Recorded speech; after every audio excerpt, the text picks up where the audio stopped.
All right, what is good, everybody? I apologize that I am Joey Powell and not Tommy Ashley, but this is InsideCarolina.com's post-game podcast. Welcome in. We appreciate you guys joining us right after the Tar Heels take down the Michigan Wolverines 72 to 51. I'm Joey Powell. With me, as always, Tar Heel letterman Dewey Burke. Dewey, how you doing, man? I'm great. I'm great now. All right. That was a good one. This will be fun to talk about. Yeah, man, this should be a fun show. I mean, I guess the first thing I'll throw out at you is I had heard prior to this game that the Tar Heels have been doing a lot of two-a-days recently and focusing on defense. So let's start with the good. Uh, Defense is the obvious one for me, but what was the best thing that you took away from this game other than a 21-point home win? Yeah, look, I think the way they played those couple games, or the way they played against Tennessee, we should say, gave Hubert a real teaching opportunity. And I understand. I do read the message boards just to see what's out there, and it's funny to me. After 6 games, all of a sudden the guy can't coach, and it's like we forget he played in the league for 12 years.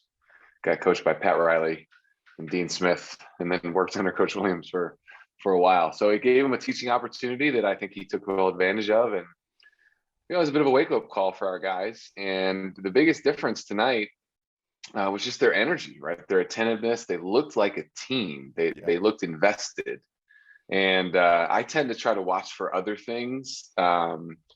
So like when a guy makes a big shot or an and one, I look at what the other four guys do. I like to see their reaction. I look at the bench. I look at the engagement between certain guys. I look at the engagement between guys when they make a mistake. Hmm. Are they getting on each other, or is it, hey, don't worry about it, dap them up and get back? Just little stuff like that to see how I can read between the lines a little bit about their camaraderie. And I thought it looked a lot better tonight. They looked like a team. And we'll get into the defensive effort level and how much better they looked there. But just an overall observation. I thought they were together.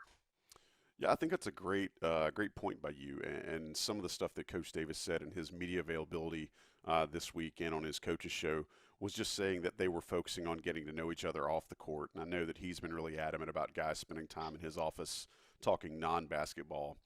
But I love you pointing out that guys looked like they were having fun tonight. Like I saw guys Yeah. smiling at each other. I saw a lot more pointing to the passer.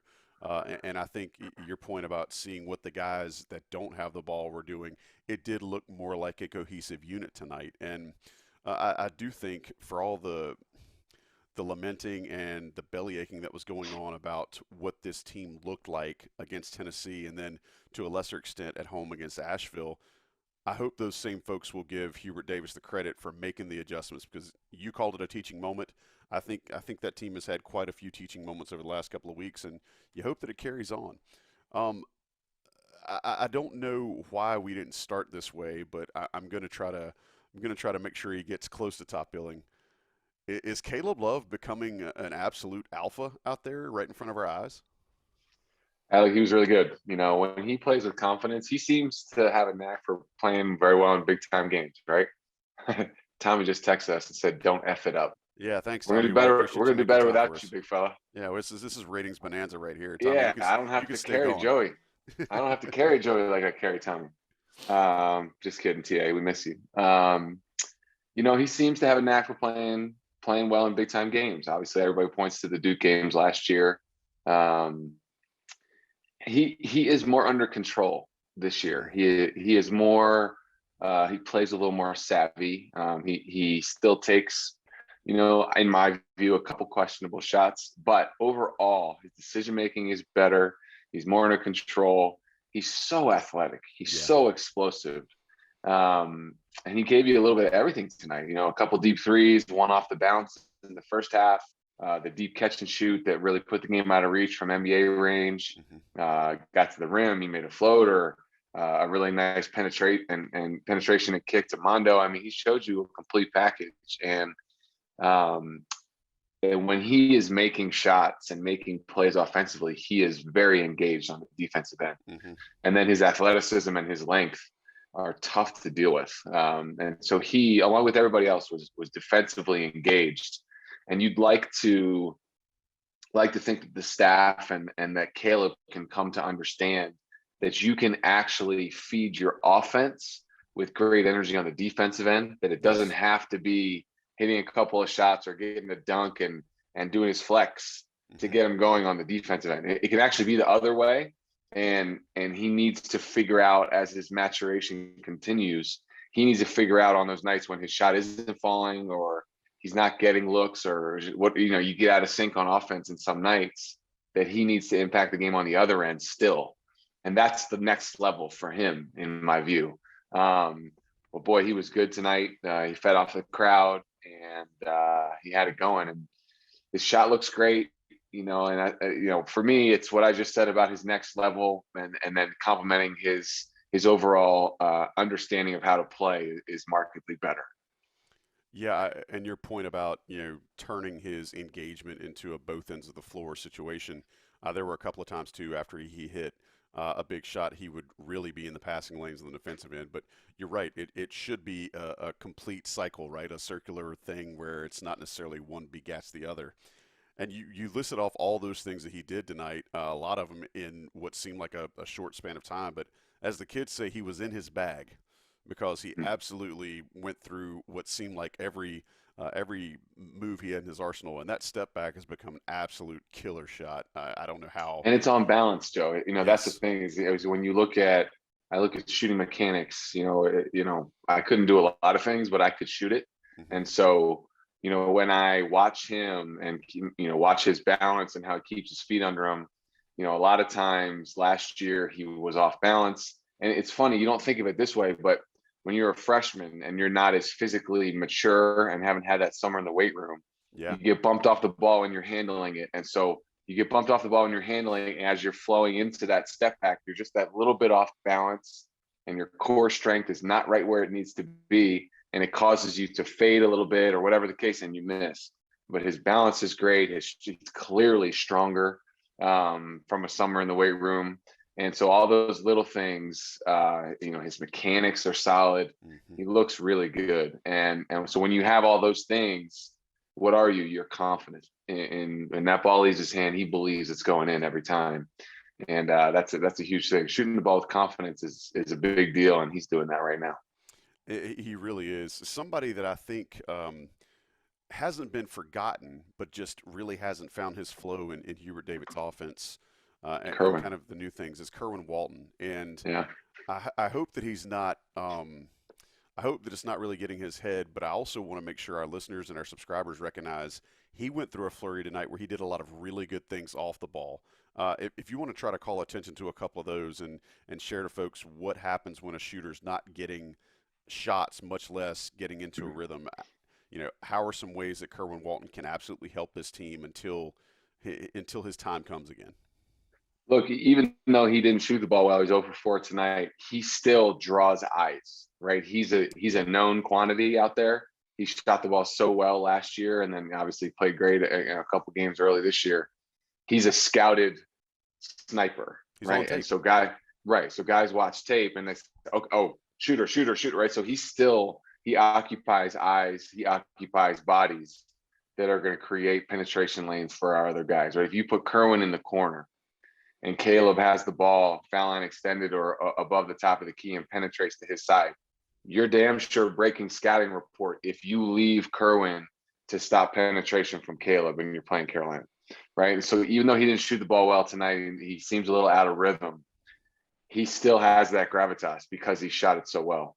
And then he played solid defensively. He had the strip where it went off the guy's knee and was a turnover. So, I would like to see him get, a couple more minutes so that some of the stuff that we're running, we can try to run for him. But we did, Hubert's done some modification of our box sets. He runs them a little differently than Coach did. But a lot of it still finishes with that back screen for the big and the pin down for the perimeter player coming off. And we ran it a couple of times for Kerwin, but they've scouted it, right? They were jumping that. And then you saw a little bit of Kerwin's limitations. He tried to penetrate a couple of times, got a shot block. So there's development there still for him.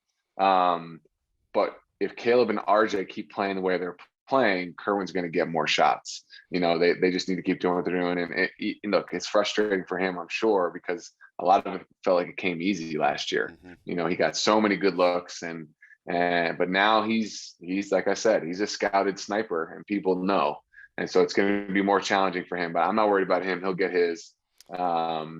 He didn't forget how to shoot, right? Like he no, hasn't lost that touch, and I think it's important that folks remember it's a lot like a really young power hitter in baseball, where his first time through the league, guys don't know how to pitch to him, so he's just raking everything, and then once they get some scouting on him, like you said, it's a lot harder. It's a lot harder for that hitter to hit the ball because guys know what to throw to him, know what he can't hit. And guys go through slumps. I mean, this is going to take it way back, but I don't have anything else to refer to other than when I played and the guys I played with. Wayne Ellington went through a terrible slump in 2009. Terrible slump. I remember being down there for a game one time and went out to dinner with him, and he was like emotionally spent about it, and he was a junior, right? And then he had that game against Miami. If I'm getting my years right, I believe that was his junior year, not his sophomore year. It was, right? Yeah, the game against Miami where he made like 7 threes. I'm old, dude. I know. But he made like 7 threes in that game against Miami. And then from then, off he went. He was the Final Four most outstanding player. It's a guy who's been in the league 12 years. And his junior year, when he was the most outstanding player in the Final Four, he went through a brutal slump. And then snapped out of it in that game against Miami, if I'm getting my years right. So the point is, the best shooters, one of the best shooters we've ever had, went through a slump like that. Kerwin will be fine. And every report on him is that he's an absolute worker, right? So he's going to be working, and he'll shoot himself out of it. Yeah, and Hubert Davis has already pointed out that he likes to call things for Kerwin. So you got to think the head man's going to start calling some things like that. To your point about the modified set, yes, there were 2 different times tonight that I remember that Michigan just closed it out well. One of them was Caleb Houston just ran Kerwin off the line. I think the other one was Eli Brooks on Manic, where they had just kind of really followed, and you could tell that they knew what they were seeing, right? They knew what they were seeing. Couple of things that it's really easy to just look at this and say, hey, huge, big first top 25 win for Hubert Davis. First time a Coach Davis team has covered the spread. If you care about those kinds of things, just a big night at home in front of the home crowd. Do you think that means anything for this team in addition to all the other great things that seemingly happened tonight? Do you think seeing what looked like a much more full Smith Center for the first time in, God, almost 2 full years for these guys. Do you think that's something they can carry forward? I do. I mean, on my group text with my buddies, my teammates I played with, when we were talking about the game, getting ready today, being excited. And by the way, that's a cool thing to kind of mention for our listeners is like, I'm on a group text with all my guys that I played with, all my best friends, and like we're juiced for the game tonight. Like all of us, like super excited. Are you superstitious? I gotta ask, are you superstitious? I'm not. No, I'm not really. But we're, me and Bobby and Tyler and Wes and Marcus and Danny, we're all on this chain, and we're super excited about the game. But one of the things I said our crowd better bring it in caps.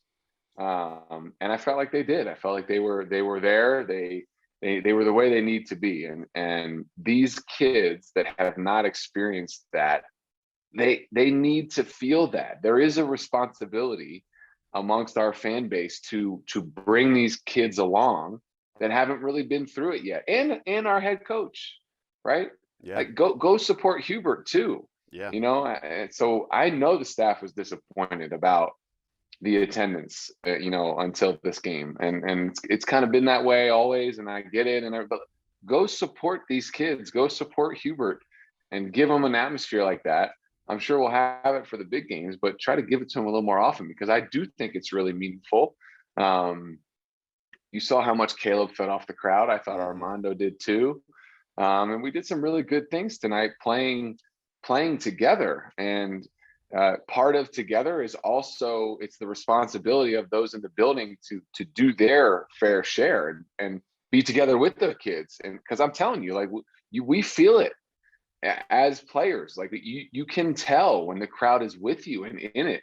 So I mean, if that's a challenge, fine, but guys, listener, go to the game, go to the game and cheer for these kids. It does help. It's meaningful to them. And tonight was a great atmosphere, and they responded and played great. I would like to just point out to some folks that are listening, there was a perception many years ago that you couldn't get tickets to a Tar Heel basketball game. I will say that is no longer the case. If you want tickets for a game, you can find them on the Inside Carolina premium message boards, under the ticket exchange there. You can go to StubHub, whatever you want to do, but you can go to a game. You can get there. Like Dewey Go. said, the players feed off of this. All right, man, real quick, I want to wrap this up before so we can get out of here so we can have this uploaded and Tommy can hear us on his way back to Johnson County from the game. Looking at some stats, there's nothing that was really ugly tonight. I know, Tommy usually tries to do the good, bad, and ugly, but just some basic stats. Tar Heels shot 46.3% from the game, shot 42% from three, which again is in line with what they've been so far for the year. So you'd like to see that volume continue to increase, but only shot 2 of 3 Yeah. from the free throw line. Is that something worth worrying about, considering everything else seemingly went well tonight, or is that just a nature of kind of a one-off game?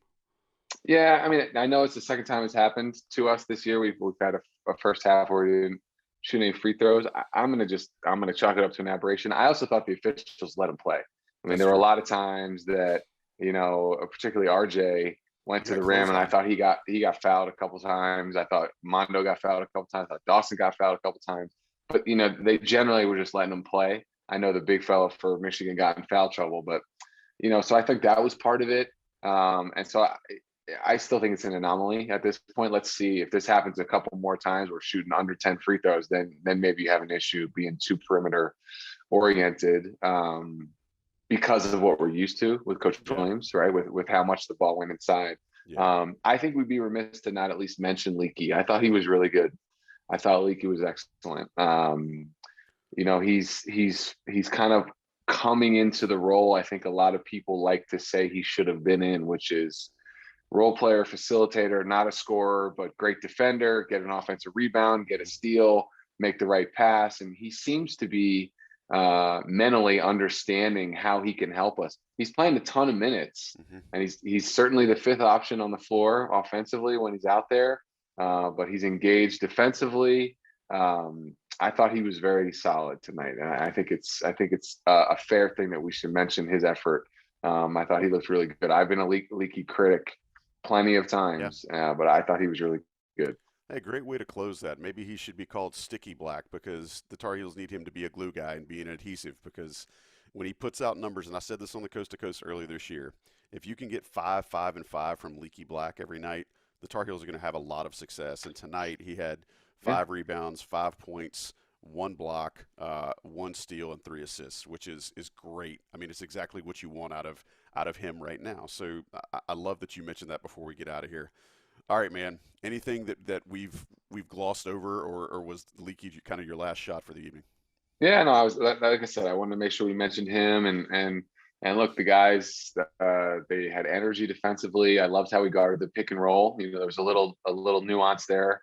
Instead of forcing the ball handler high over the ball screen and hedging, we decided to send everything down. So you saw it a lot of times if RJ was guarding the ball and the ball screen came up to his right, his teammate communicated screen right, and he jumped it and sent everything down. It's kind of an NBA way of playing it. Yep. You see that a lot in the league, and we did a nice job of that. Forcing the ball handler to try to get into the paint and make a play over our bigs, which boded well for our overall team defense. So I thought they did a lot of things well defensively. Their energy was good. Their communication was better. And like we talked about it, I like to see how they communicate with each other. And they looked happy to be teammates, which I think was great. So it was a good win, and you try to build from here. Yes, sir. Changing that stuff about how they were handling screen and roll tonight, that's coaching. And it also shows that not only the coaches drill it into them, but that the guys got it and were able to replicate it on the floor. Great point. I think it's a great one to go out on. Appreciate you joining us tonight, man. Want to give a big shout out to John Siegley for producing. Want to shout out to Johnny T-Shirt for sponsoring us. Hit them up, johnnytshirt.com. You're doing Christmas shopping. I think they even have Christmas way out where Dewey is in the western part of the country. So if you're doing your holiday shopping, hit up johnnytshirt.com. We appreciate you guys listening. As always, this has been the Postgame Podcast. Tar Heels win tonight against Michigan in the Smith Center, 72-51. Dewey, this late night pod action has been fun. I'm sorry I didn't wear my smoking jacket and my stocking cap, but appreciate you being here. We'll talk at you sometime down the road. All right, Joe. Thanks, All man. right.